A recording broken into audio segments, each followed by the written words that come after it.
서울 노원구의 한 아파트. 오늘도 엘리베이터가 3층에서 멈춥니다. 문이 열리지만 아무도 타지 않습니다. 77세 이철수 씨가 서 있었지만 안에 있던 30대 부부는 스마트폰만 들여다봅니다. 이 씨는 조용히 문이 닫히길 기다립니다. 익숙한 풍경입니다. 그는 평생 이 아파트에서 살았습니다. 1989년 입주할 때만 해도 그는 이 동네의 자랑이었습니다. 대기업 부장, 세 자녀의 든든한 아버지, 성실한 가장. 하지만 지금은 그는 투명인간입니다. 복도를 걷는 그의 뒷모습을 보면 누구도 이 남자가 한때 얼마나 빛났는지 모를 겁니다. 구부정한 등, 낡은 점퍼, 천천히 질질 끌리는 발걸음. 그리고 무엇보다 그를 알아보는 사람이 없다는 사실. 이것이 대한민국 노인의 현실입니다. 당신이 생각하는 것보다 훨씬 더 냉혹하고 당신이 상상하는 것보다 훨씬 더 가까운 미래입니다. 10년 후, 20년 후, 어쩌면 내일의 당신 이야기일 수 있습니다. 1985년, 이철수는 28세의 패기 넘치는 청년이었습니다. 서울의 한 중견기업에 입사했고 5년 뒤에는 과장으로 승진했습니다. 당시 그의 월급은 180만 원. 요즘 돈으로 치면 500만 원이 넘는 금액이었습니다. 매달 통장에 돈이 쌓였고 그는 자신감에 차 있었습니다. 결혼도 했습니다. 아이도 셋을 낳았습니다. 32평 아파트도 샀습니다. 주말이면 가족들과 외식을 나갔고 명절에는 양가 부모님께 용돈을 드렸습니다. 자식들 학원비도 아낌없이 냈습니다. 회사에서는 인정받았습니다. 동료들은 그를 존중했고 후배들은 그를 따랐습니다. 아파트 부녀회장도 2번이나 맡았습니다. 동네에서 그는 이 부장님이라고 불렸습니다. 그때까지는 모든 것이 완벽했습니다. 2008년 금융위기가 터졌습니다. 회사는 구조조정에 들어갔고 55세의 이철수는 명예퇴직 대상자 명단에 올랐습니다. 퇴직금은 1억 2천만 원. 적지 않은 돈이었지만 앞으로 30년을 살아야 하는 그에게는 충분하지 않았습니다. 퇴직 후 6개월간 그는 재취업을 시도했습니다. 하지만 현실은 잔인했습니다. 50대 중반의 남자를 원하는 곳은 없었습니다. 경력? 그건 중요하지 않았습니다. 나이, 그것만이 문제였습니다. 면접장에서 20대 인사 담당자는 그에게 물었습니다. 젊은 직원들과 잘 지낼 수 있겠느냐고. 급여는 신입 수준인데 괜찮겠느냐고. 그는 고개를 끄덕였지만 결과는 매번 불합격이었습니다. 1억 2천만 원은 생각보다 빨리 줄어들었습니다. 매달 나가는 고정 비용만 해도 만만치 않았습니다.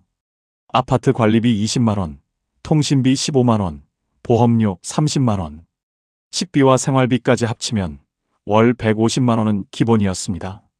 거기에 병원비가 추가됐습니다. 당뇨가 왔습니다. 고혈압도 생겼습니다. 무릎 관절도 나빠졌습니다. 약값만 한 달에 25만 원. 3개월에 한 번씩 가는 정밀검사 비용 40만 원. 계산을 해보니 끔찍했습니다. 이대로 가면 7년 뒤에는 바닥이었습니다. 이철수는 지출을 줄이기 시작했습니다. 외식은 끊었습니다. 새 옷도 사지 않았습니다. 모임도 나가지 않았습니다. 하지만 가장 큰 변화는 따로 있었습니다. 큰아들은 서울에서 직장 생활을 하며 결혼 준비 중이었습니다. 이 씨는 매달 100만 원씩 지원해주고 있었습니다. 둘째 딸은 대학원생이었습니다. 등록금과 생활비로 매달 80만 원을 보내줬습니다. 막내 아들은 취업 준비생이었습니다. 학원비와 용돈으로 매달 70만 원이 필요했습니다. 합계 250만 원. 퇴직 전에는 아무렇지 않았던 금액이 이제는 불가능한 숫자가 됐습니다. 어느 날 이철수는 자식들을 모두 불렀습니다. 분위기는 무거웠습니다. 자식들은 무슨 말을 들을지 이미 짐작하고 있었습니다. 이 씨는 조심스럽게 말을 꺼냈습니다. 이제 더 이상 지원을 할 수 없다고. 각자 알아서 살아야 한다고. 큰아들은 아무 말 없이 고개를 끄덕였습니다. 둘째 딸은 이해한다고 했습니다. 막내 아들은 괜찮다고 했습니다. 하지만 그날 이후 모든 것이 달라졌습니다. 큰아들의 전화는 점점 뜸해졌습니다. 예전에는 주말마다 왔었습니다. 밥을 먹고 과일을 먹고 커피를 마시며 이야기를 나눴습니다. 하지만 이제는 한 달에 한 번도 오지 않았습니다. 이철수가 먼저 전화를 걸면 아들은 항상 바빴습니다. 회사 일이 많다고, 주말에도 출근해야 한다고, 약속이 있다고. 명절에도 변화가 생겼습니다. 예전에는 명절 하루 전날 와서 이틀을 함께 보냈지만 이제는 명절 당일 오후에 왔다가 저녁 전에 떠났습니다. 머무는 시간 정확히 2시간 30분. 이철수는 시계를 보며 깨달았습니다. 자식들이 의무감으로 오고 있다는 것을. 둘째 딸은 더 솔직했습니다. 어느 날 전화로 말했습니다. 대학원을 그만두고 취직했다고. 아버지한테 더 이상 부담 주기 싫어서라고. 이철수는 미안했습니다. 동시에 서운했습니다. 딸은 덧붙였습니다. 앞으로는 자주 못 올 것 같다고. 회사 적응하느라 바쁠 거라고. 실제로 딸의 방문은 연 2회로 줄었습니다. 생일과 명절. 그것도 점심 한 끼 먹고 가는 수준이었습니다. 막내 아들은 아예 연락이 끊겼습니다. 취업에 실패한 뒤 그는 지방으로 내려갔습니다. 작은 회사에 취직했다며 전화를 끊었고 그 이후로 6개월째 연락이 없었습니다. 이철수가 먼저 전화를 걸어도 잘 받지 않았습니다. 받아도 대화는 1분을 넘기지 못했습니다. 막내는 아버지를 피하고 있다는 것을, 더 이상 도움을 받을 수 없다면 연락할 이유도 없다는 것을. 변화는 가족에게만 일어난 게 아니었습니다. 아파트 단지 내에서도 이철수는 점점 잊혀졌습니다. 예전에는 산책을 나가면 인사할 사람이 많았습니다. 같은 동 주민들, 부녀회에서 알게 된 사람들, 경비 아저씨. 그런 인사가 일상이었습니다. 하지만 퇴직 후 그는 더 이상 이 부장님이 아니었습니다. 그냥 3층에 사는 노인일 뿐이었습니다. 사람들은 그를 스쳐 지나갔습니다. 눈도 마주치지 않았습니다. 더 충격적인 일도 있었습니다. 아파트 입주자 대표회의 선거가 있었습니다. 이철수는 출마를 고려했습니다. 예전에 부녀회장을 2번이나 했으니 자신이 있었습니다. 하지만 주변 반응은 차가웠습니다. 한 이웃이 대놓고 말했습니다. 요즘은 젊은 사람들이 해야 한다고. 시대가 변했다고. 결국 이철수는 출마하지 않았습니다. 당선된 사람은 42세의 현직 직장인이었습니다. 아파트에 산 지 2년밖에 안 된 사람이었습니다. 이철수의 이야기는 특별한 게 아닙니다. 대한민국의 수많은 노인들이 겪고 있는 보편적 현실입니다. 노인 자살률 역시 OECD 1위.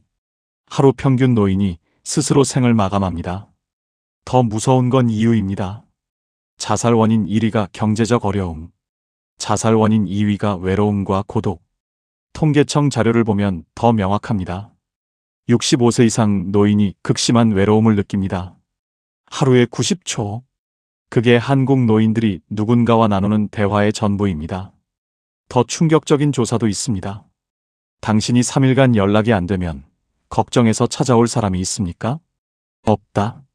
절반 이상의 노인이 자신이 죽어도 3일은 아무도 모를 거라고 생각하는 겁니다. 당신이 돈을 벌 때 당신은 가치 있습니다. 당신이 무언가를 줄 수 있을 때 당신은 필요한 사람입니다. 하지만 그 능력이 사라지면 사회는 당신에게 더 이상 관심이 없습니다. 이철수는 이걸 직접 경험했습니다. 회사 동료들과의 관계. 퇴직 후 처음 6개월은 연락이 왔습니다. 가끔 만나서 술도 마셨습니다. 하지만 1년이 지나자 연락이 끊겼습니다. 이유는 간단했습니다. 이철수는 더 이상 쓸모가 없었습니다. 그는 정보를 줄 수 없었습니다. 인맥을 연결해 줄 수도 없었습니다. 비즈니스에 도움이 되지 않았습니다. 가족도 마찬가지였습니다. 물론 자식들은 나쁜 사람들이 아닙니다. 그들도 나름대로 바쁘고 힘듭니다. 하지만 솔직히 말하면 아버지가 더 이상 도움이 되지 않으니 우선순위에서 밀려난 겁니다. 예전에는 아버지가 필요했습니다. 학비도 대주고 결혼자금도 대주고 손자 용돈도 주니까. 하지만 이제는 아버지는 그냥 나이 든 사람일 뿐입니다. 찾아가도 특별히 얻을 게 없습니다. 오히려 나중에 병원비나 요양비를 부담해야 할 미래의 짐입니다. 한국의 노인들에게는 또 하나의 저주가 있습니다. 이철수는 외로웠습니다. 자식들이 보고 싶었습니다.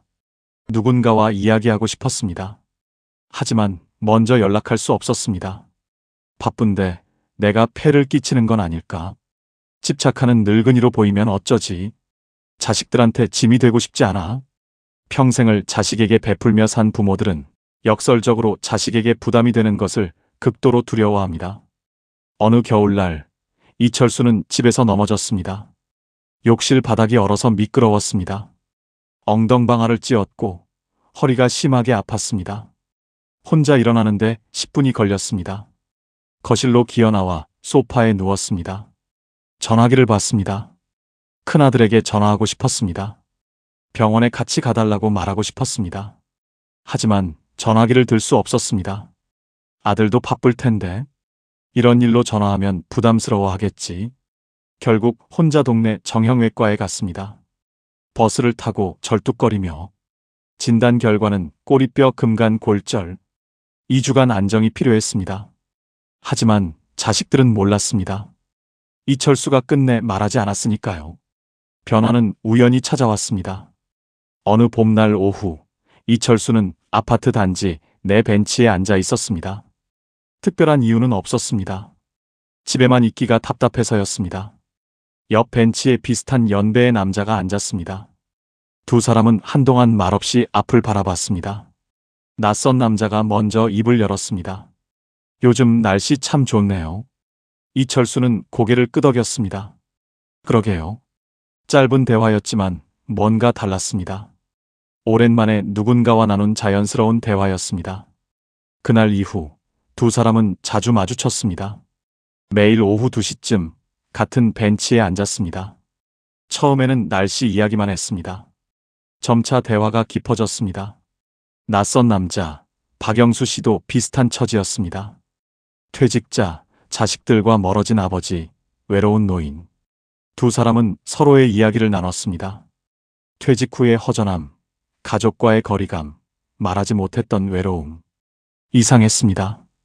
가족에게도 하지 못한 이야기를 이 낯선 사람에게는 할 수 있었습니다. 이유는 간단했습니다. 박영수는 이철수에게 아무것도 기대하지 않았으니까요. 벤치 모임은 점점 커졌습니다. 3시 됐고, 4시 됐고, 5시 됐습니다. 모두 비슷한 처지의 노인들이었습니다. 그들은 특별한 걸 하지 않았습니다. 그냥 앉아서 이야기를 나눴습니다. 어제 TV에서 재밌는 거 봤어요. 요즘 무릎이 좀 아파서요. 날씨가 풀리니까 좋네요. 사소한 이야기들. 하지만 그 사소함이 구원이었습니다. 어느 날 새로운 노인이 물었습니다. 저 성함이 어떻게 되세요? 이철수는 잠시 멈칫했습니다. 오랜만에 듣는 질문이었습니다. 이철수입니다. 아, 이 선생님. 반갑습니다. 그 순간 이철수는 깨달았습니다. 자신에게 아직 이름이 있다는 것을. 그는 더 이상 3층 노인이나 폐 끼치는 아버지가 아니었습니다. 그는 이철수였습니다. 누군가의 아버지도 누군가의 남편도 아닌 온전히 자기 자신으로서의 이름. 몇 달이 흐른 뒤 이철수는 자신이 변했음을 느꼈습니다. 통장 잔고는 여전히 줄어들고 있었습니다. 건강도 나아지지 않았습니다. 자식들이 더 자주 오지도 않았습니다. 하지만 외롭지 않았습니다. 벤치 친구들이 있었습니다. 매일 오후 2시 그들은 만났습니다. 날씨가 좋으면 벤치에서, 비가 오면 단지 내 커뮤니티 센터에서. 어느 날 친구 중 한 명인 박영수 씨가 입원했습니다. 폐렴이었습니다. 이철수와 다른 친구들은 돌아가며 병문안을 갔습니다. 누가 시킨 것도 아니었습니다. 자연스럽게 그렇게 됐습니다. 이철수는 사과 한 봉지를 들고 병원에 갔습니다. 박영수는 침대에 누워 미소를 지었습니다. 와줘서 고마워요. 이철수는 그 순간 깨달았습니다. 이게 진짜 관계구나. 서로에게 줄 것이 없어도, 서로가 성공하지 않아도 그저 존재만으로 서로에게 의미가 되는 관계. 이철수는 이제 78세입니다. 통장 잔고는 3천만 원 남았습니다.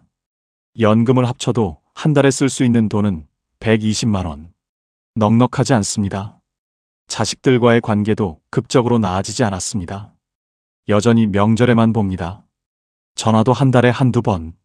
하지만 이철수는 불행하지 않습니다. 매일 오후 2시 벤치에 가면 친구들이 있습니다. 그의 이름을 불러주는 사람들이 있습니다. 그의 안부를 묻는 사람들이 있습니다. 최근 이철수는 일기를 쓰기 시작했습니다. 어느 날 일기에는 이렇게 적혀 있습니다. 오늘 박 선생이 내게 물었다.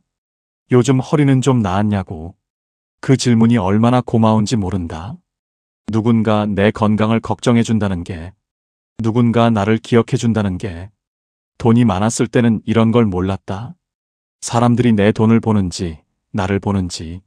하지만 이제는 안다. 진짜 관계가 뭔지. 이 이야기는 한 사람의 이야기지만 동시에 우리 모두의 이야기입니다. 당신이 지금 30대라면, 40대라면, 50대라면 당신도 늙습니다. 당신도 언젠가 퇴직합니다. 당신도 언젠가 쓸모없어집니다. 당신도 언젠가 외로워집니다. 이건 선택이 아닙니다. 필연입니다. 그렇다면 지금 무엇을 해야 할까요? 더 많은 돈을 버는 것? 더 높은 자리에 오르는 것? 물론 중요합니다. 노후 자금은 필요합니다. 하지만 그것만으로는 부족합니다. 이철수는 퇴직금 1억 2천만 원이 있었습니다. 그래도 외로웠습니다. 돈은 외로움을 채워주지 못합니다. 돈은 관계를 대신하지 못합니다. 진짜 중요한 건 이겁니다. 지금 이 순간 당신 옆에 누가 있습니까? 당신이 힘들 때 전화할 수 있는 사람이 몇 명입니까? 당신의 이름을 불러줄 사람이 몇 명입니까? 당신이 3일간 연락이 안 되면 걱정해서 찾아올 사람이 있습니까? 만약 답이 없다라면 당신은 지금 당장 행동해야 합니다. 2024년 겨울, 이철수는 여전히 벤치에 앉아 있습니다. 옆에는 친구들이 있습니다. 박영수, 김동철, 최인호, 정만수. 그들은 웃고 있습니다. 주름진 얼굴이지만 그 미소는 진심입니다. 그들의 통장에는 많은 돈이 없습니다. 그들의 건강은 좋지 않습니다. 그들의 자식들은 자주 오지 않습니다. 하지만 그들에게는 서로가 있습니다. 이철수가 최근에 한 말입니다. 평생을 돈 벌며 살았어요. 그게 전부인 줄 알았죠. 하지만 아니더군요. 인생의 마지막에 남는 건 통장 잔고가 아니라 내 이름을 기억해주는 사람의 따뜻한 마음이었어요. 오늘 이 영상을 보는 당신에게 묻습니다. 당신은 지금 무엇을 쌓고 있습니까?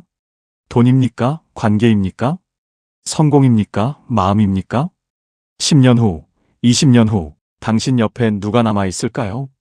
인생은 얼마를 벌었느냐가 아니라 얼마나 따뜻했느냐로 기억됩니다.